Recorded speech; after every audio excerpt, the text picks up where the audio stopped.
northwest corner of South Vietnam, nestled among 4,000-foot-high mountains, steep ravines, and thick jungle foliage, rests the small valley of Khe Sanh. At this time in history, it is calm and peaceful. But from January 21st to March 31st, 1968, it was the scene of one of the most bitterly fought and highly publicized battles of the Vietnam War. For 70 days and nights, a determined group of 6,000 Marines and Allied troops held out against a besieging force of 20,000 North Vietnamese. Was Khe Sanh worth it? Why did the U.S. military command feel it necessary to defend this outpost? This is its story.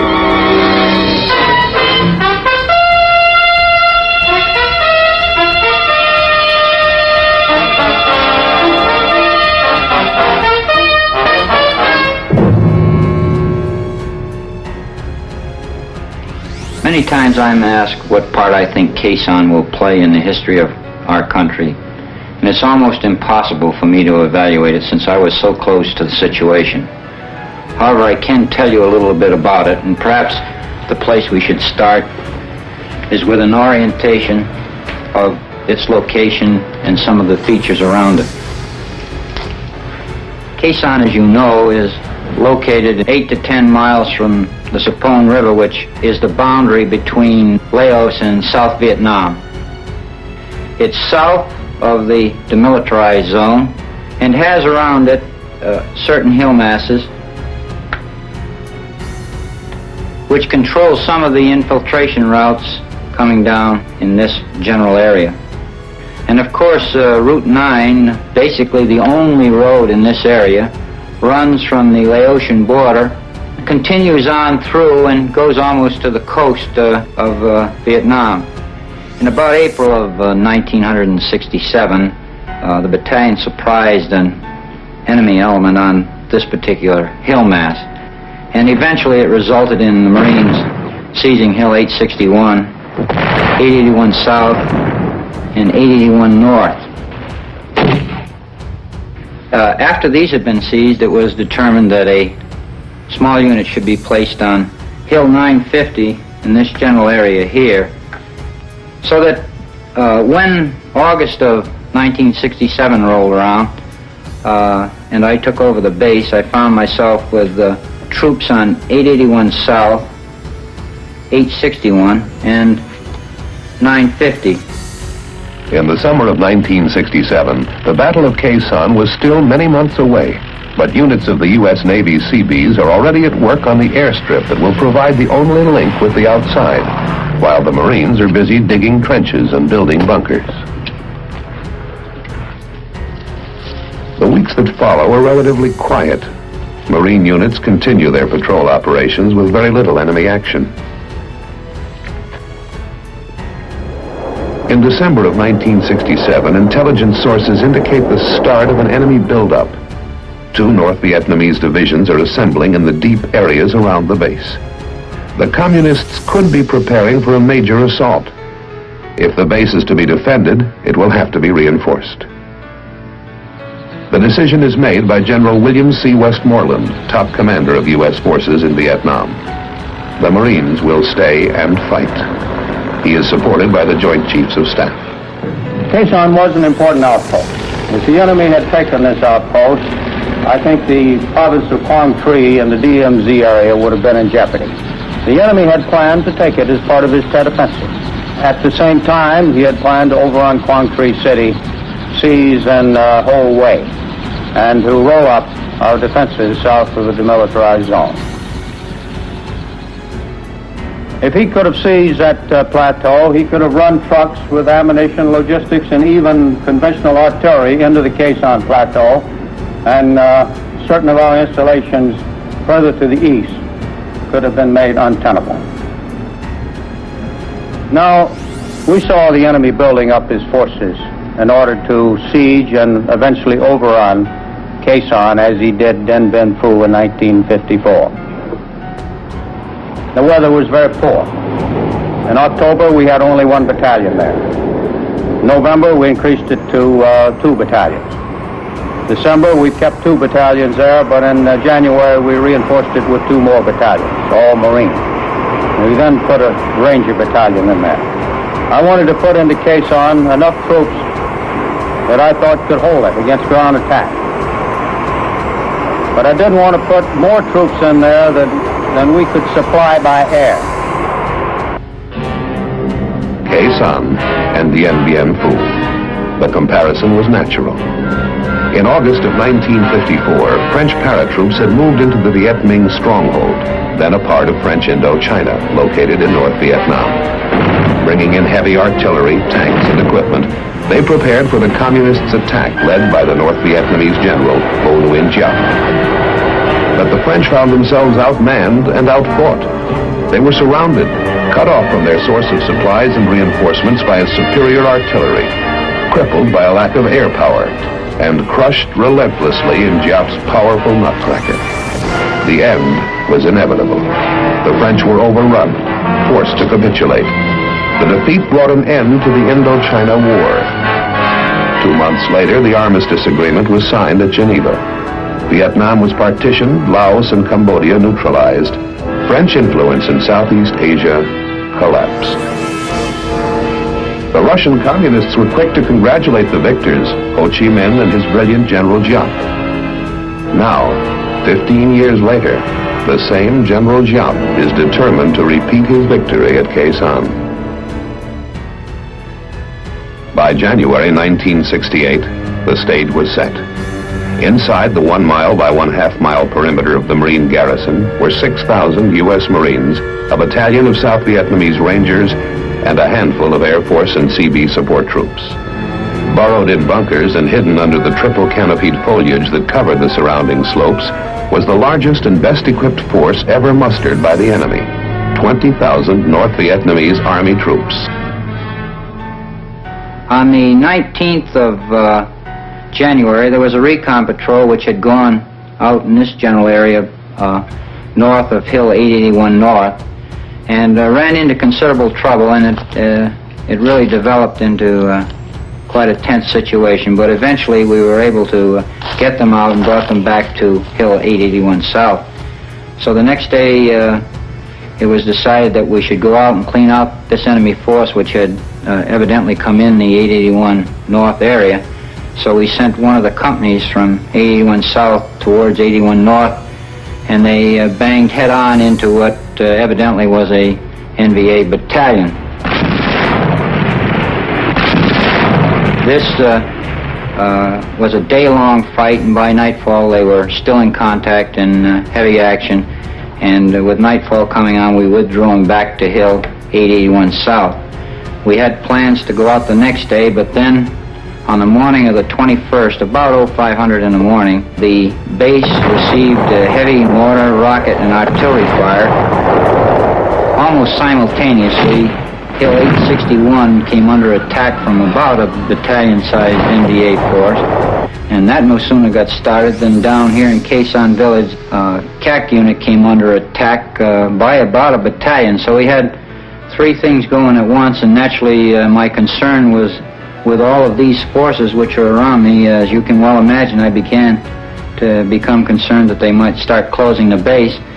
However, it didn't take very long to really upset me when, in a few minutes later, after this whole thing is boiling to a pot, that the ammo dump went completely up, and there were rounds flying all over the place.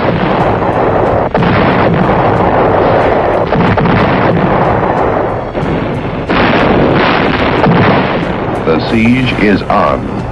The North Vietnamese launch a massive artillery attack. The Americans counter with record airstrikes and artillery, and the B-52s start their aerial bombardment. U.S. commanders predict a major North Vietnamese offensive just before the Lunar New Year on January 30th, or just after it. This could develop into the biggest confrontation of the war. The weather is on the side of the North Vietnamese. Communist gunners time their attacks to take advantage of the mist closing in on the airfield that hampers American planes from striking back. January 29th, American intelligence reports presence of a 4th North Vietnam regular division in the Khe Sanh area, bringing the total estimated enemy strength in the area to approximately 40,000 regular troops. Half of these appear poised for the attack on the garrison. General Westmoreland positions his reserves of about 15,000 Army troops plus a 5,000-man Marine regiment at Phu Bai, about 60 miles southwest of Khe Sanh. In early February, the enemy again tried to take the 861 complex. However, this time they made an effort on its twin sister 861A.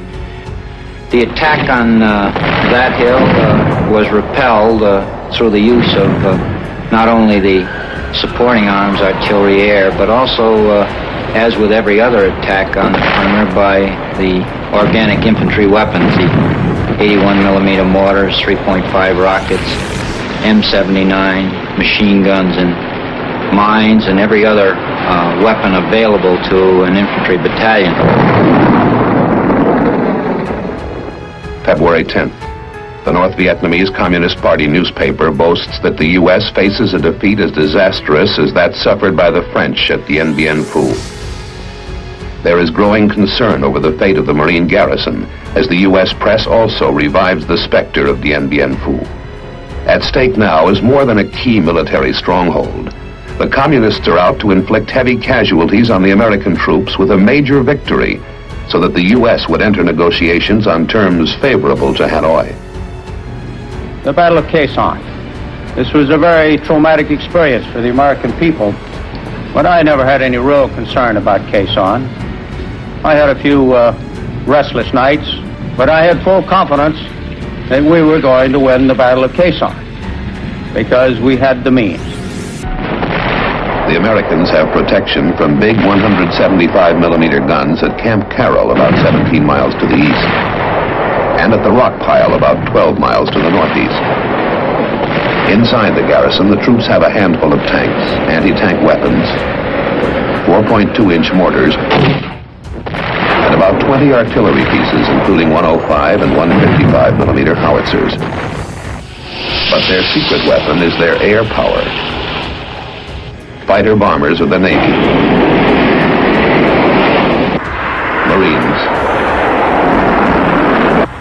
and Air Force, capable of mounting 600 flights a day, plus the terrifying power of B-52 bombers that can drop 500 and 750-pound bombs on 50 bomber runs a day.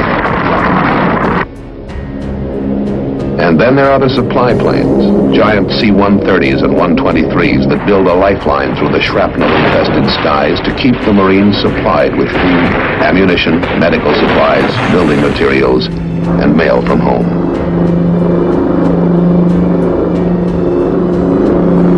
And according to our calculations, we could supply Khe Sanh by parachute drop, and we had prepared ourselves for this contingency some 18 months before. During the ensuing period, I had required the commanders to rely from time to time on aerial resupply to practice the system and get the pilots accustomed to dropping these supplies in all weather conditions. So when the time arrived, we were able to supply that garrison of some 5,000 people. We had built up an airfield that would take C-130s. And we put radar on the airfield, or GCA actually, so that we could bring in C-130s and 123s in all weather. And when it got too hot for them to land, having lost a couple of C-130s, then we started bringing them in for low-level extraction, where the supplies would be dropped or let to the ground from the air platform by parachute. The result, of course, was that we supplied them.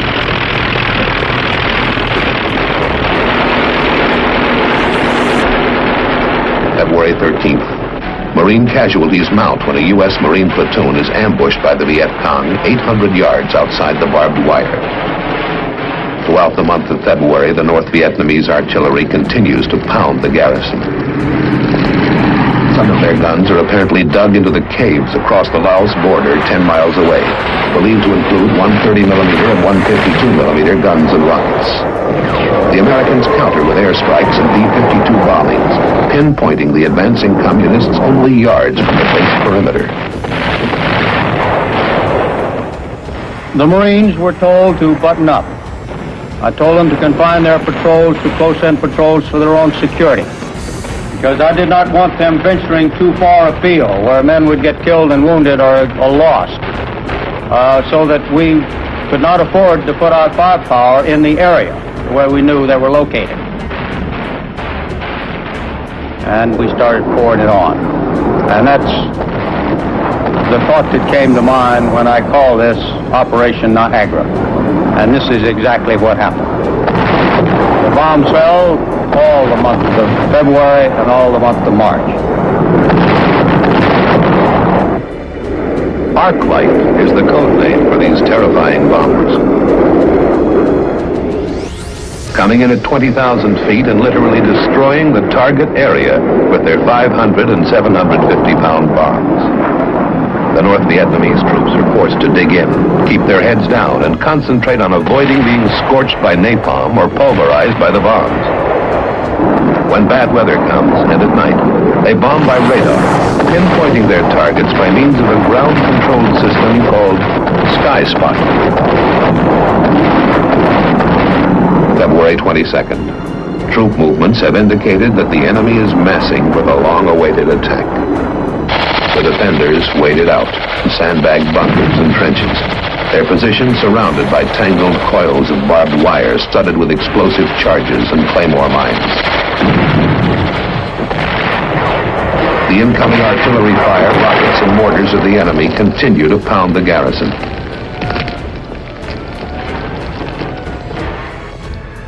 In Saigon and Honolulu, watch teams manning the war rooms wait throughout the weekend of March 3rd, expecting word that the anticipated communists' assault has been launched. From the communists' viewpoint, the weather conditions are ideal, and American intelligence reports indicate that the all-out attack should come early Monday morning. But it does not develop. Apparently, the communists are unable to mass their troops for the attack because of the airstrikes and heavy bombardment.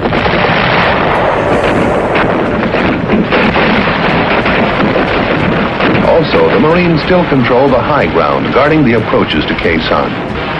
Hills 881, 861, 950, and 558. So far, the enemy has been unable to take any of them. March 13th. This is the 14th anniversary of General Giap's attack on Dien Bien Phu, and time is running out for the communists. The Marines spend a relatively quiet day, waiting and watching. As I reflect back on it, I can remember that the news stories coming out were talking about the agony of Khe Sanh and so forth and so on. I'm reminded of the story of and I know this to be true because I was standing there, Italian newspaper man came in and went around the base for a little while, met a lot of people and talked to people, and then he come back over and he said, you know, he says, everybody you talk about the agony at Khe Sanh. He says, I see no agony. He says, you got the apple, you got the orange. He says, but on the other hand, I don't see any ecstasy. And I think this is probably the way that all the men felt, that there was certainly no joy to it, but that the agony, there was none of. The morale was good and outstanding.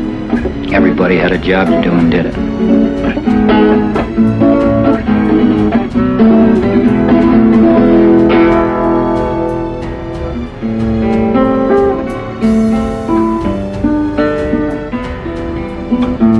Because of the resupply, we never ran out of sea rations. You could take a walk through the trench lines in the bunkers and find an array of menus being prepared. Some of them were quite elaborate.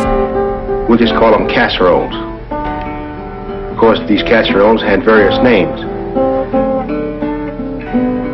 Several in particular that I remember were called Khe Sanh Special, think that was beef and chicken cooked stewed together.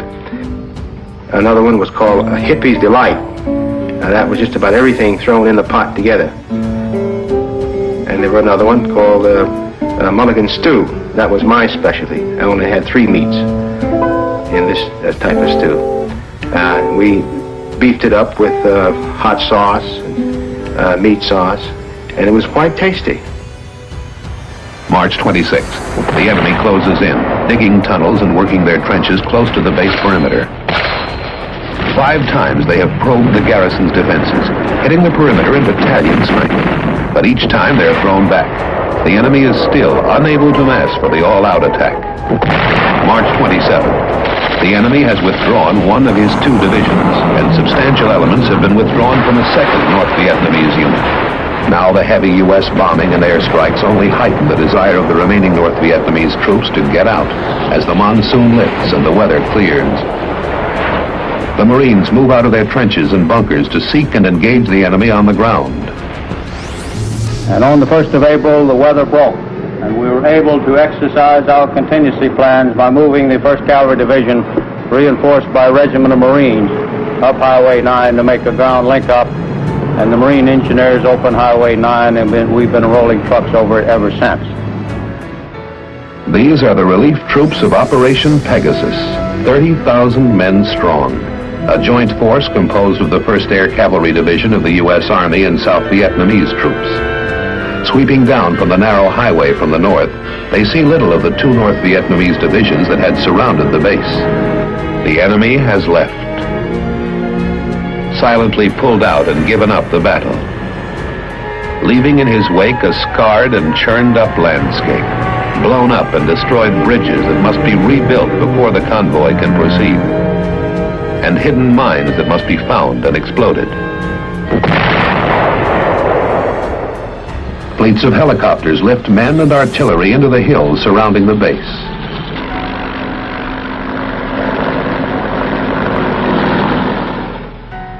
And on April 7th, lead elements of the relief troops walk into the base at Khe Sanh. The long siege is over. It is my conservative estimate that 15,000 men were knocked out of action during that period of time. The result was that we broke his back, and he has not regained his strength since. We captured documents on the battlefield that attest to this. And we've learned from these documents that we not only killed a lot of the enemy and destroyed great quantities of his supplies, but we also made it so hot in that area that he was having great difficulty with desertions. Up to 20 to 25% of companies, according to these documents, deserted and just took off. And I think this is the first time in history where a siege of that magnitude has ever been broken by air power. But it was. And once it was broken by air power, and this was our strategy, it was exploited by a ground operation. But his back had been virtually broken when the ground troops arrived. The aerial bombardment on the North Vietnamese at Khe Sanh was the most intense in the history of warfare. In all, from January 19th until March 31st, more than 103,000 tons of bombs were dropped on the besieging force. Navy, Air Force, and Marine pilots flew more than 24,000 sorties, including 2,500 by B-52s. In addition, the enemy was pounded by more than 100,000 rounds of artillery and mortar fire. After Marine units moved out of Khe Sanh into the surrounding terrain, they discovered hundreds of North Vietnamese bodies in shallow graves. Total enemy casualties for the period were estimated at more than 15,000. Marine losses were 204 killed and 1,622 wounded and evacuated.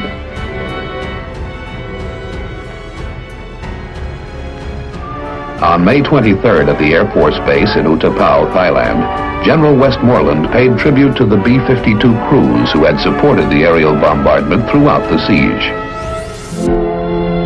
You crews that man the B-52, which have been part of the overall team, a professional team, but your contribution has been of the utmost importance, and we would not be in the posture today without what you've contributed. On that same day, at the White House in Washington, D.C., the 26th Marine Regiment and its reinforcing units were cited by the President for their gallant fighting and countless acts of individual heroism in defending Khe Sanh. Colonel David E. Lowndes, the commanding officer of the Marine Post, received the Navy Cross. And Sergeant Major A.W. Smith, senior enlisted Marine at the base, was awarded the Bronze Star.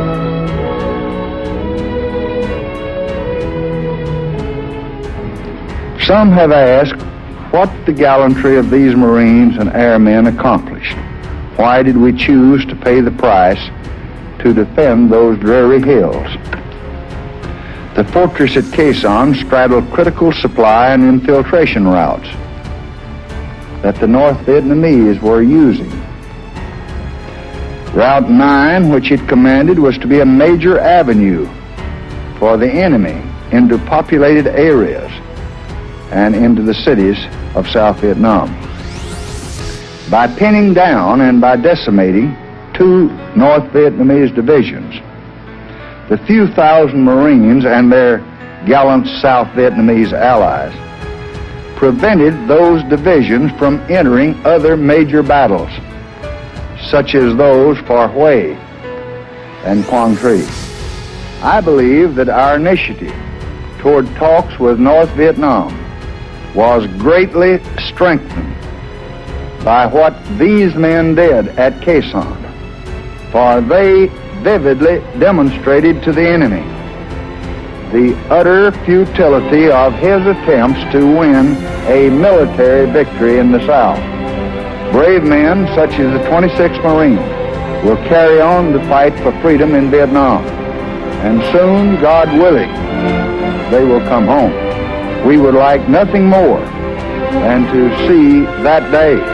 But until they do, we shall express at moments such as these, on behalf of all our American people, our great gratitude for the protection they have given us and our great appreciation for their selfless bravery. At Khe Sanh today, the airstrip is deserted, and the trenches and bunkers have long since been abandoned. The defenders have gone, as the changing nature of a changing war imposes new requirements on military strategy. The battle that was fought here will now take its place in history. Perhaps someday historians will call it the most important single battle of the Vietnam War. Only time can determine that. Thank you for joining me on this journey to explore the heroic history of Douglas MacArthur, the legendary warrior who never backed down. If you love stories using moving, inspiring characters like this, don't forget to like, subscribe, and turn on the notification bell so you don't miss the next videos. Your subscription is a great motivation for me to continue telling memorable stories in world history.